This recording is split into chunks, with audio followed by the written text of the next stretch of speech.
Good afternoon, everyone, and welcome to today's Q&A.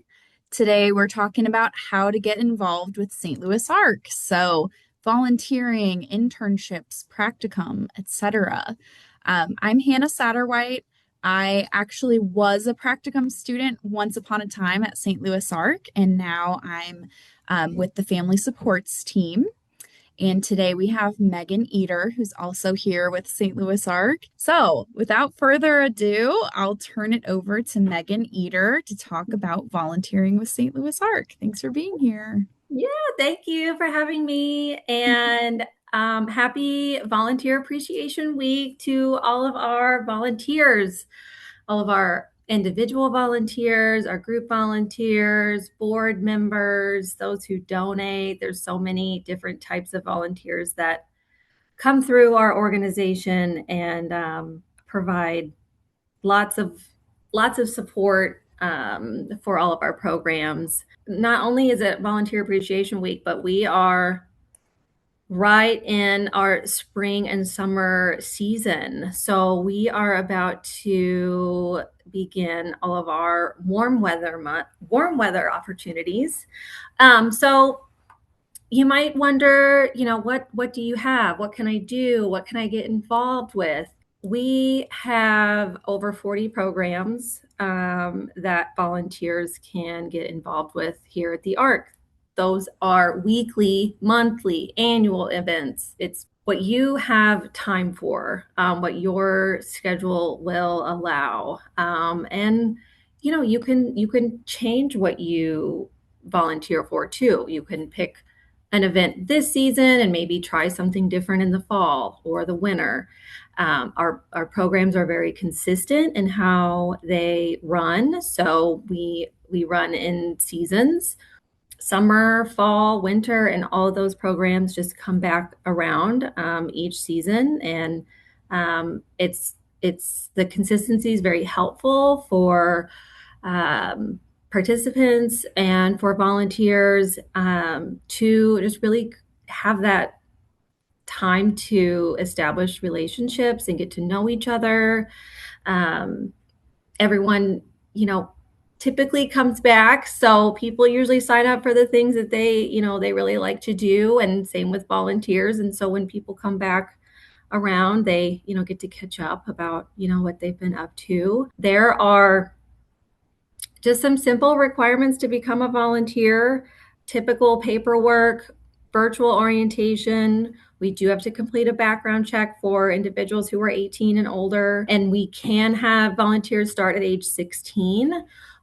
We just don't have as many opportunities. Not all of our opportunities are available ages 16 and 17, but there is still a variety of opportunities available. We have a online system, which you can find on our website. So if you would like to go to StLouisArc.org and visit the volunteer page, you can read about all of our programs and opportunities, and you can begin your onboarding process there on the website. And that system will be yours. So you can create a profile, you can log in and view all the opportunities that we have available, sign up for those, modify your registration. We keep news about program there as well. We also only take so many people during a season for community service hours. We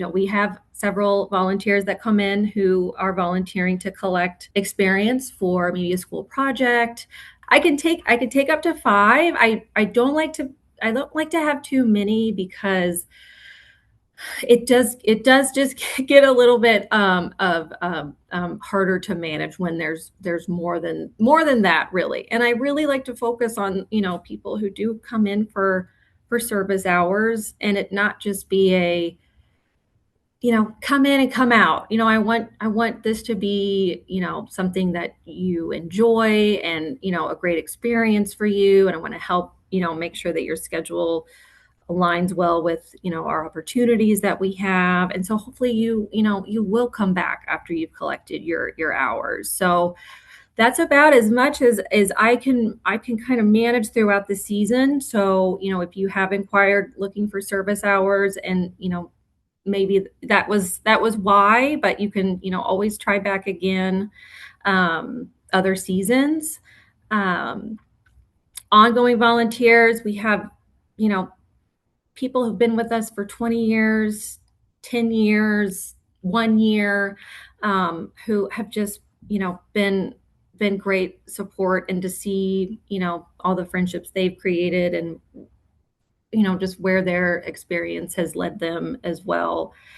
To our group volunteering, which we have several types of group opportunities as well to get involved. Just a variety of types of events to engage with individuals within programs, or maybe to help out with a special event to set up and prepare for, or maybe it's helping out with residents at their home and tidying up a yard, or maybe helping to move different things from, different areas of the house, or maybe cleaning things up or painting. So occasionally there are some projects, that residents need some help with.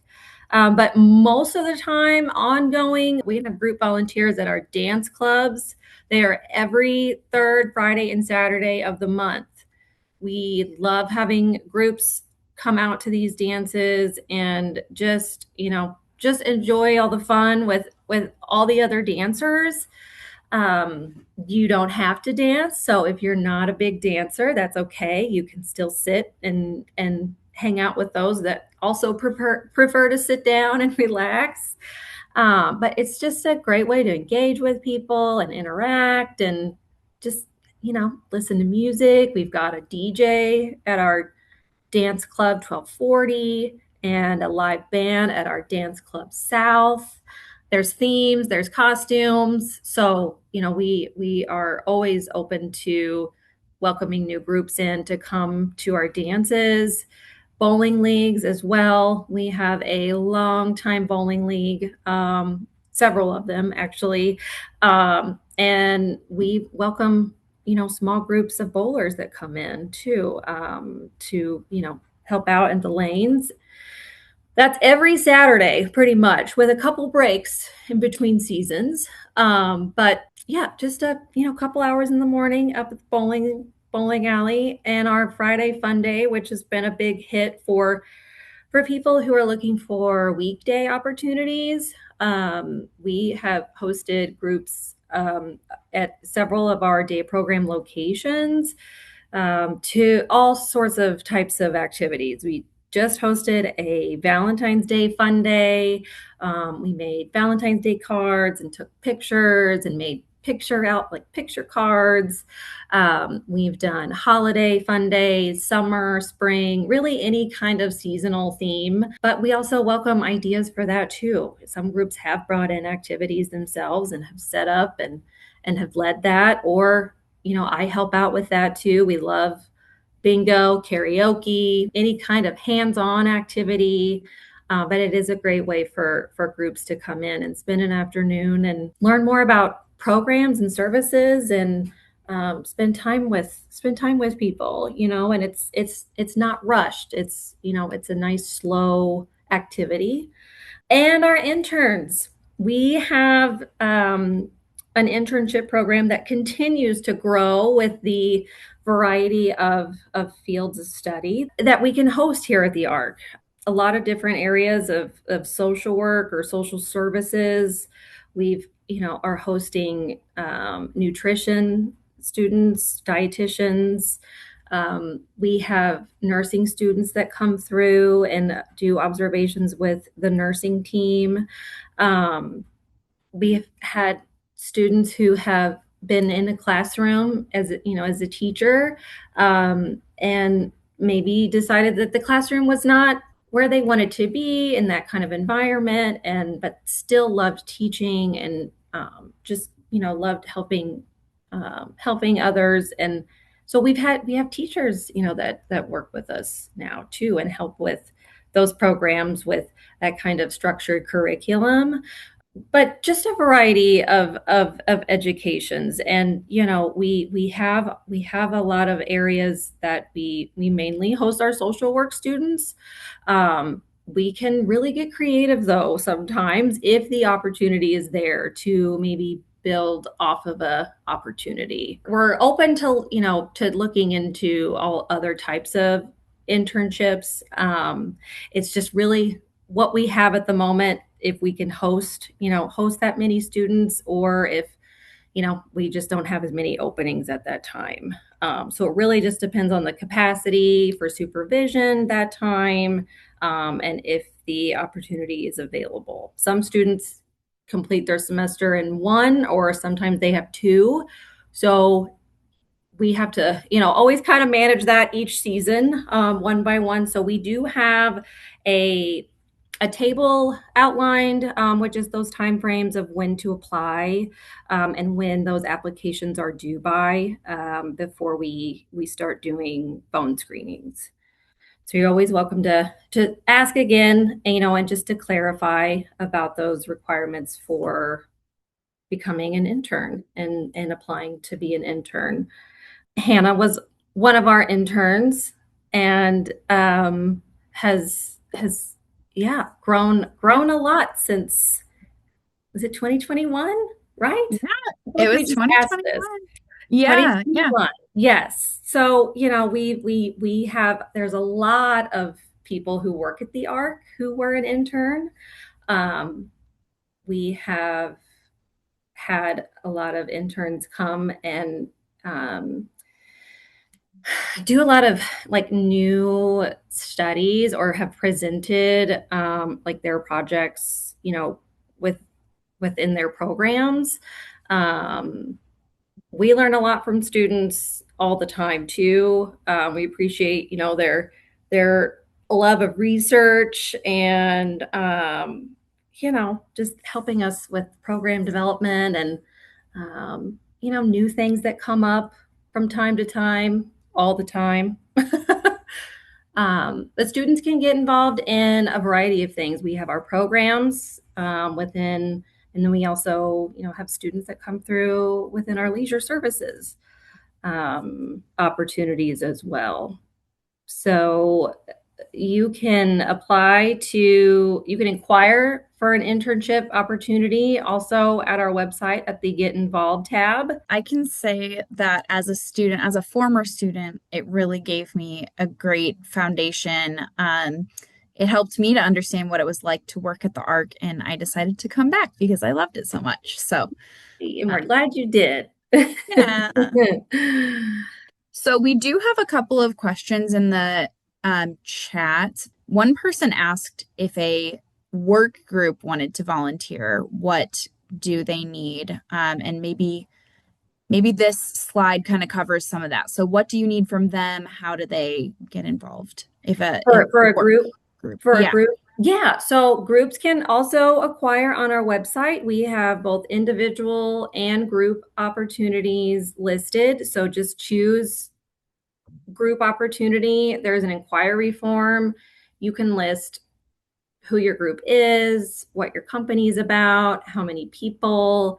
If you do have a specific date, or if you have flexibility to schedule an opportunity with us, I will say that really helps us with planning, because I coordinate based off of what the program is available for. So it's really easy when we can work with our programs for when they're available to have groups that come in, versus a specific date where it might just fall on a day where everyone's busy, or maybe you already have something happening that day. The largest size we can have mostly during the daytime is a capacity up to 10 at most of our locations. We do have very big events that are ongoing throughout the year. We have several that some programs do have. Those have been supported by groups who've been returning year after year. So we like to invite them back to those events. Some can have larger numbers, but those have been supported for a couple years now, and really the number is because of the location and these, the capacity size, and we just don't want to overwhelm anyone with having more people in one space, or that being too loud, or just overall just feeling of too crowded. So that's why different locations have a different size, for how many we can host. Um, yeah, and groups can come back year after year, or come back a couple times and do different things. We've got groups that come back and do the same thing. We've had groups that have come back and have done something different every year. Um, if you want to come every month and go to a dance, we would love to welcome you out to a dance, Fridays and Saturday nights. Those can have up to 15 people. Awesome. We We have a couple other questions if you're Yeah, ready for them. yeah. Someone asked if there are any paid internships through the ARC, We do not have paid internships at the ARC, but but still we a lot are, of great opportunities. So, yeah, we do have, I can say, I mean, it's worth it. It's a great education. yeah, yeah. I know that's a hard one to find too out there. It is. Yeah. And someone else said, asking for a friend, if I send them the link today to volunteer, how long does it take to be accepted, or when would they hear back? Yeah. So that is it it's hard to give a rough estimate of time. Sometimes it's taken 2 to 3 weeks, or some it's taken a little over a month. It really is dependent on paperwork getting completed, and how long the time takes for the background check to be processed. Sometimes the Family Care Safety Registry, where we complete our background checks, is really quick and it's done. Sometimes it takes a little longer, and we don't know their timeline. Could be 2 weeks, could be 3 weeks, could be a little bit longer. No longer than a month. We hope it's a lot less than that, but sometimes it can take a little longer, just dependent on, all those logistical and those paperwork pieces that are needed. And this is just kind of my own question Yeah. through listening to you. So once someone's kind of in your system as a volunteer, do you send out emails or inquiries for certain events or things that you need volunteers for? Would you put out an email blast to those folks, or how would they know We about future things? Sure. So we have, we keep update of what our opportunities are that are available in the online system. I will also send out email blasts to, various different groups, to our volunteer list, and I post needs in our newsletter as well. And you can join our newsletter, by visiting the website and on the volunteer page. So you can see updates there too, and news and stories, and that comes out once a month. Awesome. It's an e-newsletter, so it's electronic. Those are all the questions I have. Do you have more to share? I feel like there's a lot that I didn't say. It's always something I missed out, but really, there's a lot of variety. There's variety for everyone. It might be you love coaching, you used to be a coach, like you love the game, we'd love to meet you. Like, we have, just dedicated players, dedicated coaches who've been out there, supporting on the fields for years. We would love to keep that going. So, we have program leaders who lead all of the events, and they've also been around for a very long time and are experienced in that activity. So, we have an art teacher who just loves art. It's something she does in her spare time, and she's come in and she's just made up really interesting and, just really unique pieces that are simple pieces, simple to make, but just have so much love to it, and everything's it's always something different or our cooking. Everyone, the meals are all, laid out and prepared, and groups kind of all work together on each piece of the meal. And at the end, everybody eats dinner together, or what they've made. And chef has been she just gets everybody excited to be there. She's currently going through culinary school, so there are people who have experience in this area, but it could be something new to you too. If you don't like the kitchen, or if you are like, I kind of like to know a little bit, then join. You can learn alongside everybody else as well. It's really about being there, being present, being supportive, trying various ways to support other people and getting to know who they are, and really, learning about disability inclusion, disability supports, and sharing that with people that and who's in your life. And the more we talk about it, the more awareness, the more that goes around. Absolutely. I Yeah. think that a lot of our volunteers would say that they get a lot out of this as well. They are helping the art community, but they're also learning and growing alongside them and alongside each other. And Yeah. we have really great volunteers here in Practicum students. We So, do, we do, yeah. And practicum students will be out, they'll be at cooking class, or they'll be out at camp, or, mhm. bowling league. There's just so many different types of opportunities. And, our programs too that we have. We have opportunities in our programs as well. We have various support groups that we have, volunteers, who assist. There is a little bit more of a search, or almost like a pre-onboarding for volunteers in those support groups. We really tried to make that a appropriate match, for just supporting in that type of environment. And then, yeah, just different outings or different like parties, events that programs have. So sometimes things pop up that are new that maybe you've never seen before. And that's, whenever I make sure to share that out, because Mhm. something that we don't want you to miss, because you're used to seeing similar opportunities ongoing. And I know that was a lot of information about a lot of different roles, but when you inquire, if you have questions, you please list those out. I am happy to answer those, and help get you out to a really great opportunity.